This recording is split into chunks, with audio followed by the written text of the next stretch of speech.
తెలంగాణ రాష్ట్రంలో గిరిజన సంక్షేమ శాఖలో పనిచేస్తున్నటువంటి డైలీ వేజ్ వర్కర్ల పట్ల అధికారులు ద్వంద్వ విధానాన్ని అవలంబిస్తున్నారు. అధికారుల యొక్క ద్వంద్వ వైఖరి కారణంగా ఈ నెల 12వ తేదీ నుంచి రాష్ట్ర వ్యాప్తంగా వివిధ ఆశ్రమ పాఠశాలలు హాస్టల్స్ లో పనిచేస్తున్నటువంటి డైలీ వేజ్ కార్మికులు మొత్తం నిరవధిక సమ్మెలోకి వెళ్లారు. ఇవాళ మొత్తం రాష్ట్ర వ్యాప్తంగా 3,500,000 మంది డైలీ వేజ్ వర్కర్లు, లక్షలాది మంది గిరిజన విద్యార్థుల యొక్క బాగోగులు చూసుకుంటున్నారు. వాళ్ళకు భోజనాలు వండిపెట్టి హాస్టల్స్ అలాగే ఆశ్రమ పాఠశాల యొక్క నిర్వహణలో వాళ్ళు ప్రధాన పాత్ర పోషిస్తున్నారు. ఇటీవల రాష్ట్ర ప్రభుత్వం కొత్త మెనూను ప్రకటించడంతో విపరీతంగా పనిభారం పెరిగింది. పొద్దున్న లేస్తే వేడి దగ్గర దుమ్ములో ధూళిలో పనిచేయడం ఫలితంగా ఏ ఒక్క డైలీ వేజ్ వర్కర్ కూడా పూర్తి స్థాయిలో 60 సంవత్సరాలు కూడా బతికే పరిస్థితి లేదు. ఈ వర్కర్లందరూ గత 30 సంవత్సరాలుగా గిరిజన సంక్షేమ శాఖలో పనిచేస్తున్నారు. 30 సంవత్సరాలుగా పనిచేస్తున్నప్పటికీ వీళ్ళందరినీ ఇంకా డైలీ వేజ్ వర్కర్ అని చెప్తున్నారు. ఇవాళ ప్రధానమైన డిమాండ్ డైలీ వేజ్ వర్కర్లందరినీ పర్మనెంట్ చేయాలి, టైం స్కేల్ ఇవ్వాలని చెప్పేసి డైలీ వేజ్ వర్కర్ డిమాండ్ చేస్తా ఉన్నారు.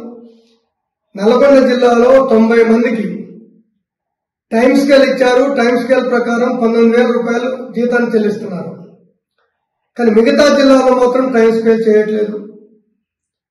అంతేకాదు వీళ్ళు టైం స్కేల్ చేయమని అడుగుతా ఉంటే ఉన్నట్టు జీతాలను మొత్తం తగ్గించేటువంటి కుట్ర రాష్ట్ర ప్రభుత్వం చేస్తుంది. ఇప్పటిదాకా జిల్లా కలెక్టర్ల గెజిట్ల ప్రకారం జిల్లాలో డైలీ వేజ్ వర్కర్లందరూ తమ యొక్క వేతనాలను పొందారు. కానీ టీఆర్ఎస్ ప్రభుత్వంలో వచ్చినటువంటి జీవో నెంబర్ 64ను తీసుకొచ్చి కాంగ్రెస్ రాష్ట్ర ప్రభుత్వం డైలీ వేజ్ వర్కర్ల వేతనాలను మొత్తం తగ్గించే ప్రయత్నం చేస్తా ఉంది. ఫలితంగా ఒక్కొక్క డైలీ వేజ్ వర్కరు 5,000 నుంచి 15,000 రూపాయల దాకా జీతాన్ని నష్టపోతున్న పరిస్థితి ఉంది. ఇవాళ కాంగ్రెస్ ప్రభుత్వానికి ఓట్లేసి గెలిపిస్తే ఉన్న జీతాలని తగ్గించేటువంటి ప్రయత్నం చేస్తున్నారు.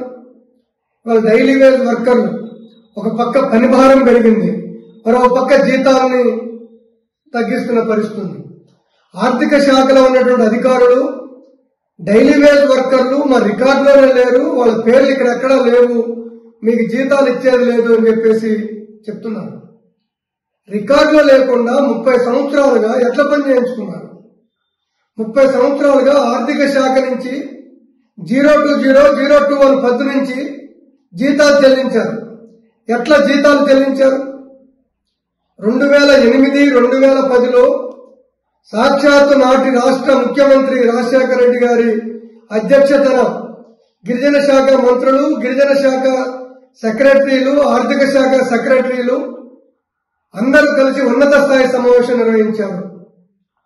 గత అనేక సంవత్సరాలుగా గిరిజన సంక్షేమ శాఖలో పోస్టులు శాంక్షన్ చేయకుండానే పెరుగుతున్నటువంటి విద్యార్థుల సంఖ్యకు అనుగుణంగా వర్కర్లను తీసుకొని డైలీ వేజ్ పేరుతో పని చేయించుకున్నారు. 212 జీవో ఉన్న ఫలితంగా వీళ్ళెవరిని పర్మనెంట్ చేసే అవకాశం లేకుండా పోయింది. కొత్త పోస్టులు ఇవ్వలేదు. అందుకని ఈ విధానాన్ని మొత్తం సరిచేయాలని ఒక నిర్ణయం తీసుకొని ఆ రోజే కొత్త పోస్టుల శాంక్షన్ కోసం ఫైల్ మూవ్ చేశారు. ఆర్థిక శాఖ అధికారులు దాంట్లో సంతకాలు పెట్టారు. అది అక్కడ ఆగిపోయింది. తెలంగాణ ప్రభుత్వం వచ్చిన తర్వాత కూడా జీవో నెంబర్ 16 ప్రకారం డైలీ వేజ్ వర్కర్లందరినీ పర్మనెంట్ చేయాలని చెప్పేసి ఆ రోజునటువంటి ట్రైబల్ వెల్ఫేర్ కమిషనర్ సమాచారం మొత్తం తీసుకొని ప్రభుత్వానికి పంపించాడు.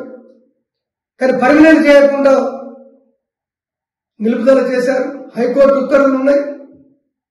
కానీ ఈ రోజు వచ్చేసరికి రికార్డులో లేదని చెప్పేసి ఫైనాన్స్ అధికారులు కొర్రి పెడతా ఉన్నారు. గత అనేక సంవత్సరాలుగా మంత్రులకి, కమిషనర్లకి, ఎమ్మెల్యేలకి అనేక వినతి పత్రాలు ఇచ్చినప్పటికీ ఇలా సమస్య పరిష్కారం కావట్లేదు. అందుకని ఇలా విసిగి వేసారి డైలీ వేజ్ వర్కర్లందరూ నిరవధిక సమ్మెలోకి వెళ్లారు. ఇప్పటికైనా ప్రభుత్వం స్పందించాలి, మంత్రులు స్పందించాలి, ఆర్థిక శాఖ అధికారులు వితండవాదాన్ని మానుకోవాలి. ఇప్పుడు కొత్తగా సంక్షేమ శాఖ కమిషనర్ గారు డైలీ వేజ్ లో ఉన్న వాళ్ళందరినీ అవుట్ సోర్సింగ్ లోకి మార్చేందు కోసం ప్రపోజల్ పెట్టారు. అవుట్ సోర్సింగ్ లోకి మార్చడం ద్వారా ఇప్పటిదాకా ప్రభుత్వం నుంచి జీతాలు పొందేటువంటి హక్కుని డైలీ వేజ్ వర్కర్లు కోల్పోతున్నారు. ఇప్పటికే జీవో నంబర్ 16లో డైలీ వేజ్ లేదనే పదం లేదనే పేరుతోటి వీళ్ళు పర్మనెంట్ కాకుండా ఆగిపోయారు. ఇక వీళ్ళు అవుట్ సోర్సింగ్ లోకి మారిస్తే వీళ్ళు ఎప్పుడు పర్మనెంట్ కావాలి? అంతేకాదు, అవుట్ సోర్సింగ్ లోకి మారిస్తే రాష్ట్ర ప్రభుత్వం ఒక్కొక్క వర్కర్ కి 21,000 రూపాయలు చెల్లించాలి, కాంట్రాక్ట్ కమిషన్ అన్ని కలుపుకొని. కానీ టైం స్కేల్లోకి మారిస్తే 19,000 రూపాయలు చెల్లిస్తే సరిపోతుంది. ఇవాళ నల్గొండ జిల్లాలో కోర్టు ఆర్డర్ పేరుతోటి కొంతమందికి టైం స్కేల్ ఇస్తే 19,000 రూపాయలు చెల్లిస్తున్నారు. అంటే కోర్టుకు పోయిన వాళ్ళకేమో టైం స్కేల్ ఇస్తారు, మిగతా వాళ్ళకి ఇవ్వరు. డబ్బు లేని వాళ్ళ డైలీ వేజ్ వర్కర్ల పరిస్థితి ఏంటి? కోర్టుకు వెళ్లే పరిస్థితి అందరికీ ఉంటుందా? అంటే గిరిజన సంక్షేమ శాఖలో ద్వంద్వ జ్ఞానం ఉంటుంది. ఎక్కడైనా ఒక విధానాన్ని ఒక నిర్ణయాన్ని చేస్తే నిర్ణయాన్ని మొత్తానికి అమలు చేయాలి. అందుకని టైం స్కేల్ అనేది టైం స్కేల్ చేయడం ద్వారా రాష్ట్ర ప్రభుత్వం మీద కూడా భారం తగ్గుతుంది. అందుకని అవుట్ సోర్సింగ్ చేసే విధానాన్ని మానుకోవాలి. గిరిజన సంక్షేమ శాఖలో ద్వంద్వ విధానాన్ని మానుకోవాలి. ఇప్పటిదాకా పనిచేస్తున్న డైలీ వేజ్ వర్కర్లందరినీ పర్మినెంట్ చేయాలి. లేదా కనీసం టైం స్కేల్ గత నిర్ణయాలకు అనుగుణంగా, గత ఫైల్స్ కు అనుగుణంగా టైం స్కేల్ చేసి సమస్యను పరిష్కరించి ఈ డైలీ వేజ్ వర్కర్ల యొక్క సమస్యని పరిష్కరించాలి అని చెప్పేసి డిమాండ్ చేస్తా ఉన్నాం. ఇప్పటికీ ఆందోళన జరుగుతుంది. ఆందోళన ఫలితంగా మొత్తం విద్యార్థులు మొత్తం రోడ్ల మీదకి వస్తున్న పరిస్థితి ఉంది. వాళ్ళకి తిండి పెట్టే వాళ్ళు లేరు, వాళ్ళకి వాళ్లే వండుకొని పనిచేసుకోవాల్సిన పరిస్థితి వస్తుంది. విద్యార్థులు మొత్తం చదువులు మానేసి హాస్టల్లో పనిచేయాల్సిన పరిస్థితి వస్తుంది.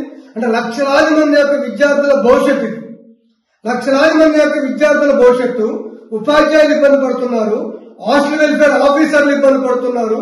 ఈ మొత్తం సమస్యను తక్షణం గిరిజన సంక్షేమ శాఖ అధికారులు, రాష్ట్ర ప్రభుత్వ మంత్రి గారు జోక్యం చేసుకోవాలి, ఆర్థిక శాఖ మంత్రి గారు జోక్యం చేసుకోవాలి, సమస్యను పరిష్కరించాలని చెప్పేసి డిమాండ్ చేస్తున్నాం.